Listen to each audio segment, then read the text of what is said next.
It's time for From the Short Grass with Trey Schaap, a golf podcast for those who love golf, struggle with golf, and just like to enjoy the outdoors and fellowship with friends, all while chasing a ball around trying to put it in a 4 1/4 inch diameter hole.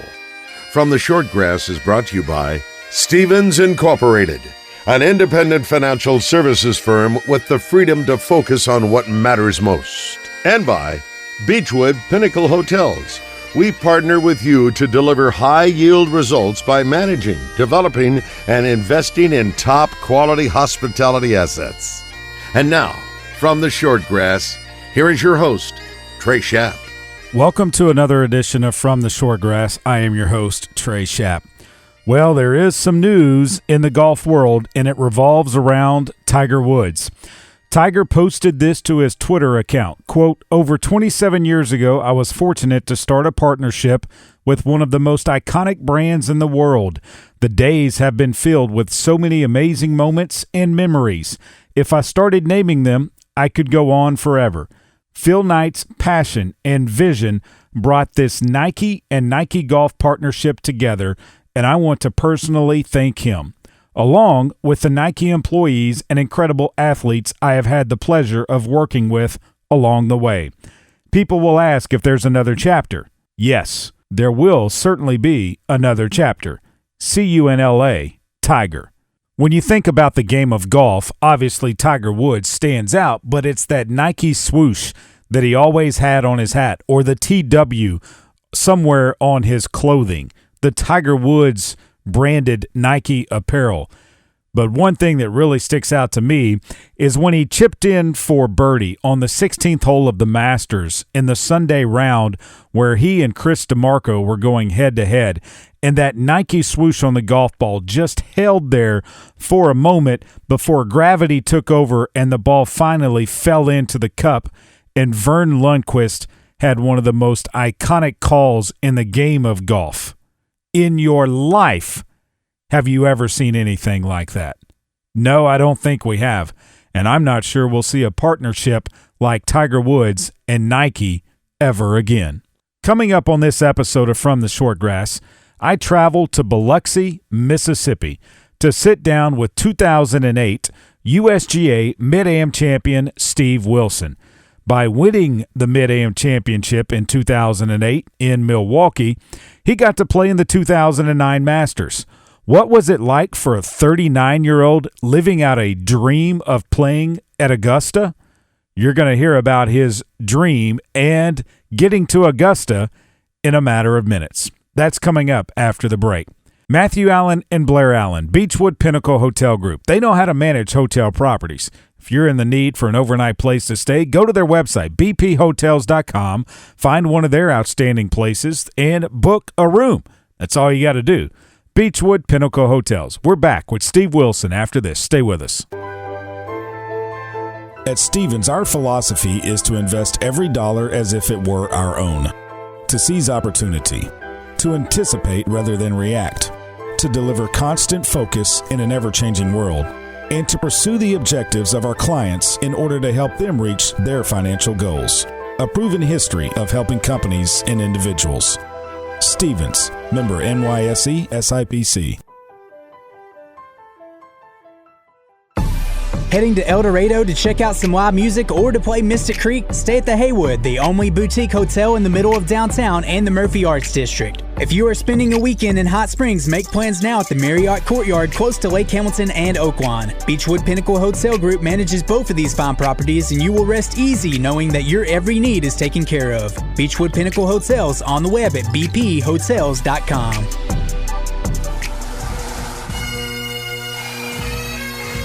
Welcome back to this edition of From the Short Grass. I am your host, Trey Schaap.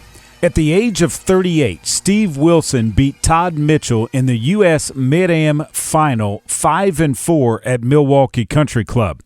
Yes, 38 years old. What did that do for the man who runs gas stations on the coast of Mississippi around Biloxi and Ocean Springs? Well, it afforded him an opportunity to go and play in the Masters. and he took all of it in, as you're going to hear in this episode of From the Shortgrass. I traveled to Biloxi, Mississippi, and met with Steve at one of his gas stations. Now, you're going to hear some ice dropping into cups in the background, doors shutting on coolers. It's the ambience of a gas station that you're going to hear. A stop, if you will, for people to come in and pick up snacks while they're getting fuel for their cars. On the tee, Steve Wilson. Steve, thanks for joining me on From the Shortgrass. Man, you're looking great. How's life down in South Mississippi on the coast? Oh, it's great, man. We're down here cooking po' boys and selling gas. Yeah, and you've been doing that for a while now, right? Yeah, since '98. That's a long time. Yeah, career. Right. Well, let's talk a little golf. Do you remember the first time you ever picked up a golf club? I don't know about the first time, but my older brother played, and so I would do anything to get their attention, let me tag along with them. So how much older was he? He was 13 years older. 13 years older than you. Wow. So big age gap. Accident. Yes, sir. Yeah. I've heard it. My wife was an accident, apparently. That's what she says. That's what the family says about her. But right. So you just wanted to go out and do anything that he was doing, be with them? Yeah, just, like we'd play football and they'd tackle me and I'd cry, because I was so much smaller and younger, and they were like, "Get in the house, little sissy." And so, I had to get better and faster and tougher if I wanted to play. So same thing with golf. If they're going golfing, I got to learn how to do that so I could go with them. When did you fall in love with the game? I would say when I was probably, seventh grade, 13-ish. 13-ish? Yeah, 14. I used to just sit and draw, design holes in my notebook during school and stuff like that, back then. What holes would you design? I mean, what would it look like? Mostly like Pete Dye stuff, water everywhere with, island greens and stuff like that. But, that's what I would do. Did you grow up on the coast in Mississippi? Have you always been down here? My dad was Air Force, and so I've been in Biloxi since I was 3. Okay. So, yeah, pretty much. So water on a golf course was the norm for you? Oh, yeah, for sure. What courses down here did you grow up playing? I grew up playing Keesler Air Force Base. And then as I got a little older, our high school moved out to a Pete Dye golf course in Ocean Springs. It's not there anymore, but it was called Pine Island. And it was absolutely the tightest, narrowest thing you've ever seen, with bulkheaded greens with water everywhere and alligator snakes, all kind of stuff. When did you decide that you wanted to try and play golf at a competitive level? I mean, pretty quick. I want to say I made my high school team in 7th grade. So you're really good at the beginning. I wouldn't say really good as far as score-wise, but our high school team wasn't very good. But I could shoot in the 80s, so that was good enough to make that team for sure. I was going to say, in high school, if you can shoot in the 80s, you're going to be on a team somewhere. Oh yeah. Unless it's one of the real good teams that has all 5 go D1, and right. then 80s might not cut it. That's right. Like I say all the time now, I couldn't make the junior college team that I played on, and I for sure couldn't make USM's team. Southern Miss. They're both so much better than when I played. When did you decide that junior college first, and where did you decide to go then to play? Well, I didn't have any kind of offers or anything like that, and most of my friends and all went to junior college, and then they were going to go on to wherever after that. So I didn't even think about really playing, college golf as a career, Yeah. But then you wound up at Southern Miss? Yeah, I did, and I was a walk-on, and I was still not very good. I don't think I ever broke par in college, and just didn't get breaking par and stuff until probably 21 years old, maybe 22. Really? And Yeah. that did a switch just go off in your head or something? It was did. it course management or what was it? I don't know. I do remember the day the switch went off. I was somewhere practicing or whatever, and I said, God, I want to hit a cut shot, but every time I try and take it back outside and to hit a cut, it just goes straight. I'm like, why don't I just aim straight at every pin and try the cut swing? And that day, I immediately got much better. You like to fade the ball? I do. So if there's a course out there that's got a lot of right to left holes, you don't like that course. I mean, I can draw it a little. It's difficult for me, but the fades, or the butter fade, the butter cut that they call it. I dislocated my shoulder at messing around with a buddy of mine boxing one time, my left shoulder. Imagine and, that. From that, like, that's why I chicken wing it like Jordan Spieth. Mm-hmm. So from that day, it was just like it was much easier to cut the ball, and I was seeing lower scores, so went with it. When did you decide to try and play professionally and make money at playing the game? So there's a little local tournament around here called the Mississippi Coast Amateur, and I won that. And that's when I'm like, okay, well, maybe I'll go try this mini tour in Pensacola. You had to break par to win it, I'm sure. Oh, yeah. I could break par then. I was probably 23-ish by this time. And, decided to try that little Emerald Coast tour in Pensacola. And little did I know when I get down there, it's Heath Slocum, Bubba Watson, Boo Weekley, Joe Durant, and there's only about 10 guys, and they're all way better than me. So I'm like, wow, what a great time to turn pro. And what happened? I played and didn't do any good at all, and just got better and better. And eventually I won a few times, and I think it helped now that I look back at it. But, man, rough. What was it like playing with those guys? Did it press you to want to get better? Oh, yeah. Taught you a lot. Just how they did everything, and you knew, like, I'd heard of every one of them, and so I'm like, oh boy, how am I gonna beat this guy? But you get out there and get better when you're playing people like that. You see Boo Weekley and what he did at the Ryder Cup, where he's kind of like riding his driver like a horse and stuff, and that's one of those iconic images that is in my head from a Ryder Cup. Oh yeah. And yet you have gotten to play in some Ryder Cup style events, the Arkansas amateurs against the Mississippi amateurs in the Governor's Cup. I'm sure that Mississippi PGA and the Mississippi amateurs from the MGA do the same thing as well. What are those competitions like for you? Oh, they're fun. All you Arkansas guys are really, really cool dudes, and it's great to get to meet all you guys, McNulty and Jenkins and all them. But it's just mostly fun. I heard a story today on the way down that you and Clay Holman played Jenkins and McNulty, and I think y'all won one up, and this is 4-ball. Y'all won one up. Y'all were 9 under par, and they were 8 under par. Yeah, that sounds right. That's a lot of birdies. It was a tough match at Reunion, I want to say. That's exactly what I Madison, heard. Yeah. Yep. What do you remember about that? I remember watching McNulty swing, and I'm like, how are we going to beat this guy? His swing's beautiful. Yeah. And Jenkins can't miss a putt. And I'm like, how are we ever going to beat these guys? Yeah. And, Clay, as you know, very, very good, and we pulled it out somehow. Clay Holman was head golf coach at Mississippi State, played at Mississippi State as well, just one of the talented golfers in the state of Mississippi. Oh, yeah. I remember a match where Neil Westbrook was really wanting to take on Holman in the individuals. Oh, wow. On Saturday. Yeah. Oh, wow is right. I was Westbrook's cart buddy that day, so I got to witness that beatdown in person. Be careful what you wish for, right? Exactly. Yeah. I think Westbrook might have won the first hole, but then after that, Holman had won like 6 in a row, and before you knew it, the match was over. Oh, wow. And Westbrook probably might have been under par even and got beat that bad. He might have been. Clay's that good. He's that good. What's the competition like in the state of Mississippi around the amateur ranks? Is it tough like that?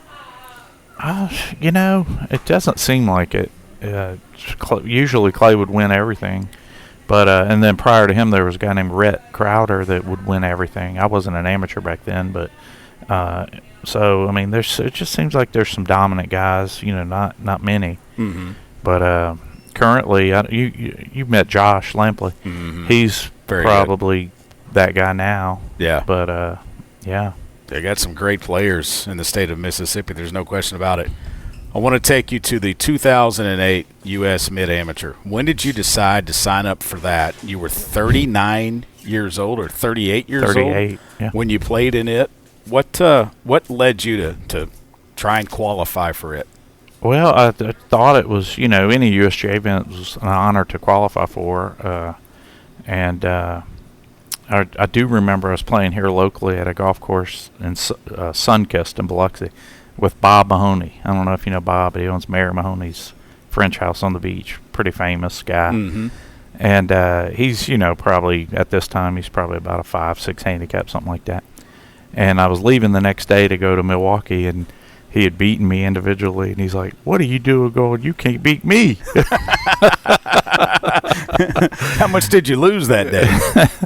I don't know, might not have been but $20 or $50, but just the fact that he beat me. Yeah, that's tough to swallow, isn't it? Yeah, oh, very. With him. So if you know him, yeah, very. Right. But you qualified for the Mid-Am, and so you go up to Milwaukee. What was your mindset going in? I really wasn't playing that well. Like I say, that day I played bad, and I don't know. I got up there. A guy named Brad Riles from Jackson, Mississippi, had gotten in also, and we ran into each other, and we played our practice rounds together, and just found a little something in the practice rounds, and it clicked a little bit, and you know how it goes with golf. What was it you found?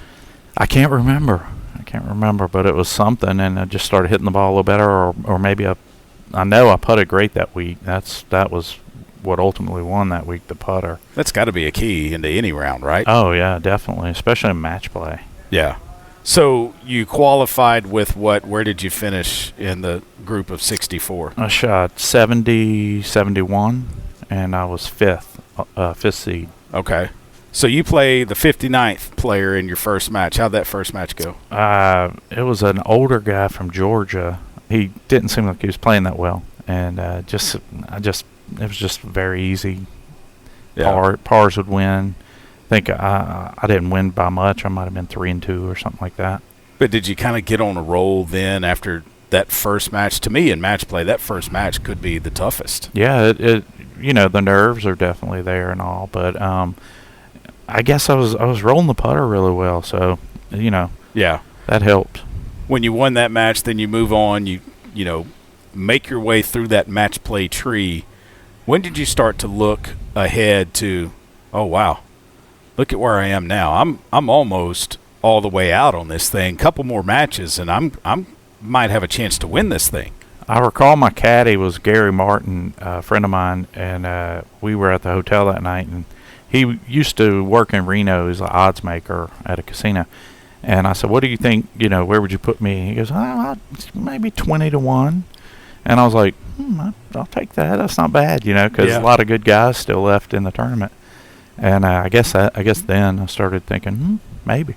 And so what was your mindset as you went into those matches, knowing that, okay, there's a chance here because I've gotten through this part of the field that I need to concentrate a little bit more maybe to make sure that I'm able to make it because of what lies at the end? Did that creep into your mind? I do know that I wouldn't allow myself to think about it, what was ahead. I was just kind of trying to stay in the moment, and I can't remember the exact time, but I thought everybody out here is at least as nervous as you, so take advantage of that. And in match play, you can be aggressive and only lose one hole is the most you can lose. So that suits my game a lot better than stroke play. So I'm like, let's just do that. Let's bomb drivers. Let's be aggressive, and that really paid off. What was that course like? Did it suit your game well? Oh, it was absolutely beautiful. Milwaukee Country Club. It was at least as good or better than Augusta condition-wise, and I would say it did. It was shorter, and I was really bombing driver that week, and so I didn't have much into any of the holes. So you get to the championship match, 36 holes, but you're able to end it before you have to even get close to the end of 36. I believe you won 5 and 4. 5 and 4, that's right. So take me through that match. I mean, the lead up to it, you have a good warm up on the range. So I go out that morning, and the guy I was playing was Todd Mitchell from Illinois. Mm-hmm.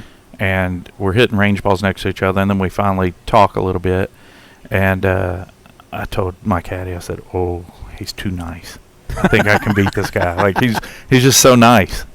And I wasn't intimidated or anything. And he later told me at a different tournament that all week long he was just bombing it by everybody, and he felt like he intimidated him. And then all of a sudden I'm out driving him by a little bit, and so he didn't.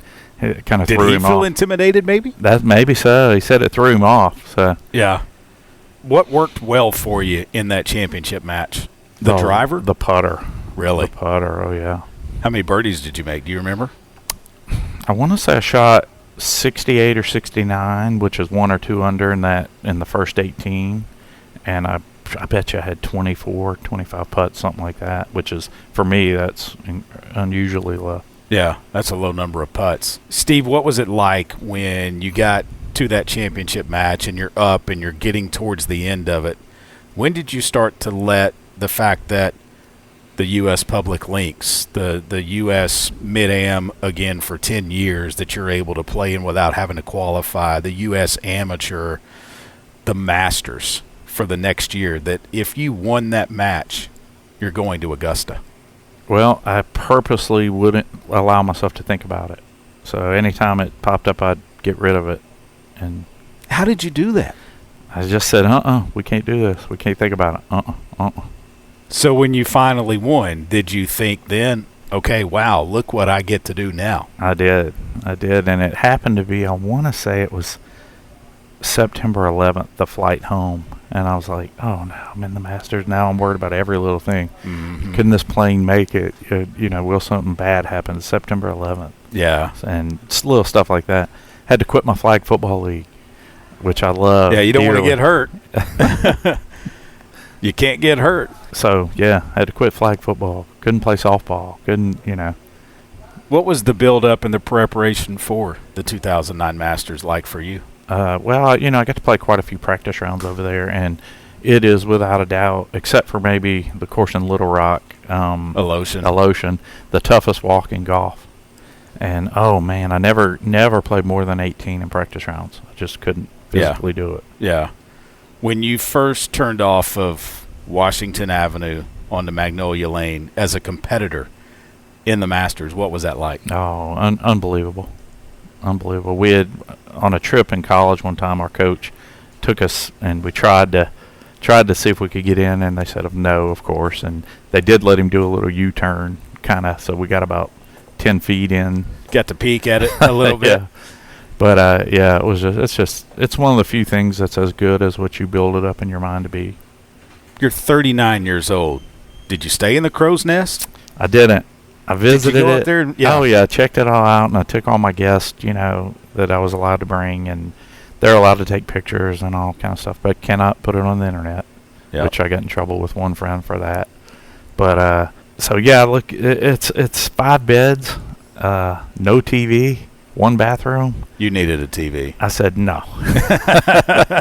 I will visit, though. Yeah. What was it like when you received the invitation?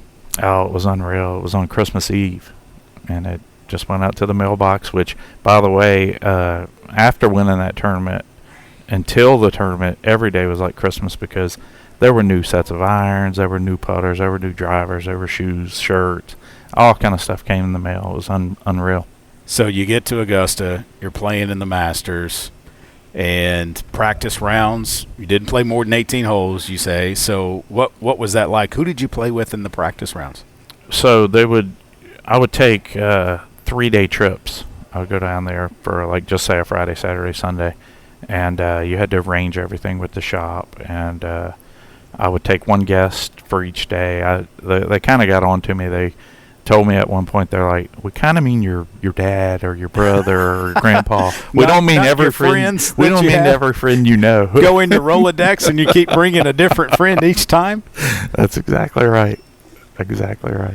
Tiger Woods said when he was asked about you playing in the Masters at the age of 39, he said, whether you're 19 or 39 or whatever have you, it doesn't matter. It's just the greatest thing to experience this for the first time. Would you agree with that statement for from sure. Tiger? Yeah, definitely. Did it live up to the hype? It did. It's, like I say, one of the few things that's as good as what you build it up to be in your mind. Almost everything else disappoints you, but that didn't. That was even better, probably. You got 36 holes in tournament play. Did make the cut, obviously. I mean, that's right. Got to sting a little bit. It did, because I was playing good, and I was really, that was my goal, and I thought I could do it, and I didn't, and it hurt. What let you down? Putter.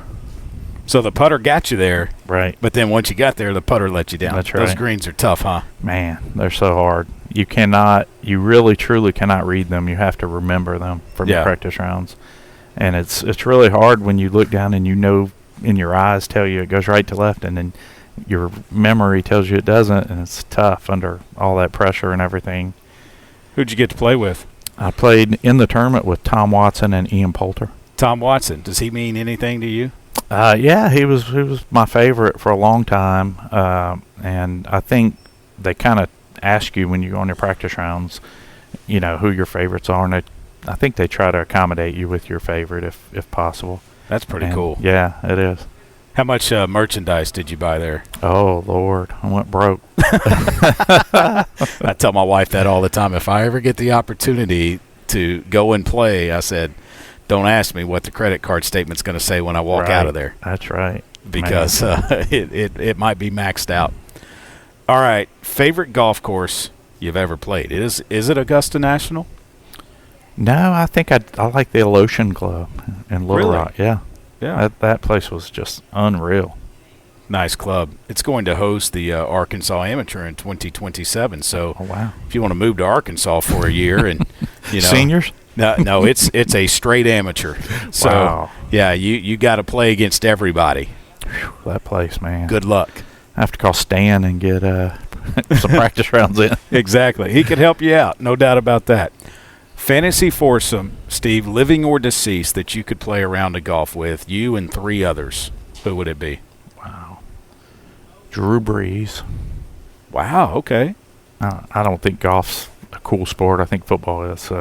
Wouldn't be any golfers. Let's see. Drew Brees. Keith Fayard, my business partner. Okay. We play everywhere together. And who else can I get? Can I do a threesome? Yeah, you can play with just y'all and Drew Brees if you want. There you go. I guess. That's fine. Okay. What course you playing? I'd like to play Augusta again. That'd be cool. That would be pretty cool. I'm sure Mr. Brees has already played it. I'm sure. Yeah.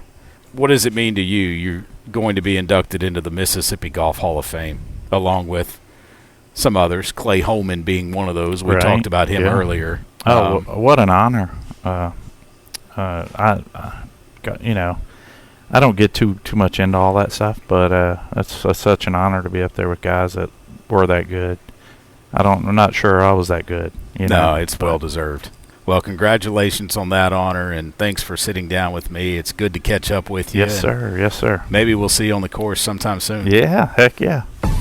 Heading to El Dorado to check out some live music or to play Mystic Creek? Stay at the Haywood, the only boutique hotel in the middle of downtown and the Murphy Arts District. If you are spending a weekend in Hot Springs, make plans now at the Marriott Courtyard close to Lake Hamilton and Oaklawn. Beechwood Pinnacle Hotel Group manages both of these fine properties, and you will rest easy knowing that your every need is taken care of. Beechwood Pinnacle Hotels on the web at bphotels.com.